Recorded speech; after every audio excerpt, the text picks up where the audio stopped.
All Kerala Tailors Association Vadanappally area പ്രതിനിധി സമ്മേളനം സമാപിച്ചു.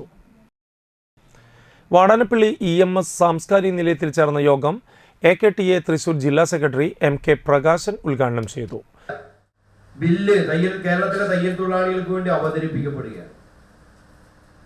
ആ ബില്ലിനെ തുടർന്ന് സർക്കാർ ആ മെമ്പറോട് ആവശ്യപ്പെട്ട് സർക്കാർ ഇതിനേക്കാൾ മെച്ചമായ ഒരു ബില്ല് അവതരിപ്പിക്കാനിരിക്കുകയാണ്. അതുകൊണ്ട് മാന്യദേഹം മാന്യ മെമ്പർ ആ ബില്ല് പിൻവലിക്കണം എന്ന് പറഞ്ഞിട്ട് ആ ബില്ല് പിൻവലിപ്പിച്ചുകൊണ്ടാണ് തയ്യൽ തൊഴിലാളി ക്ഷേമനിധി നിയമം 94 ഐക്യകണ്ഠേന കേരള അസംബ്ലി പാസ്സാക്കുന്നത്. എല്ലാ ആളുകളും ഒരേ മനസ്സോടെ പാസ്സാക്കിയെടുത്ത ഒരു ബില്ലാണ് തയ്യൽ തൊഴിലാളി ക്ഷേമനിധി നിയമം.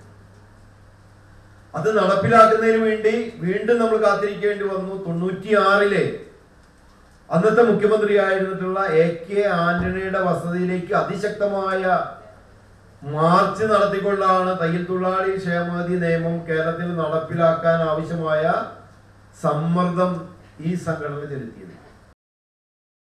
ഏരിയ പ്രസിഡന്റ് MK സുബ്രഹ്മണ്യൻ അധ്യക്ഷനായി. ജില്ലാ കമ്മിറ്റി അംഗം ലിജി നിതിൻ സംഘടനാ റിപ്പോർട്ട് അവതരിപ്പിച്ചു.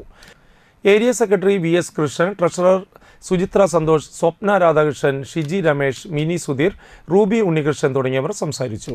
നിത്യോപയോഗ സാധനങ്ങളുടെയും മരുന്നുകളുടെയും വില വർദ്ധിച്ചു വരുന്ന സാഹചര്യത്തിൽ വയോജനങ്ങളുടെ അത്താണിയായ പെൻഷൻ തുക 1600 രൂപയിൽ നിന്നും 3000 രൂപയും വിവാഹ ധനസഹായം 5000 നിന്ന് 10000 രൂപയും ആക്കണമെന്ന് സമ്മേളനം പ്രമേയത്തിലൂടെ സർക്കാരിനോട് ആവശ്യപ്പെട്ടു.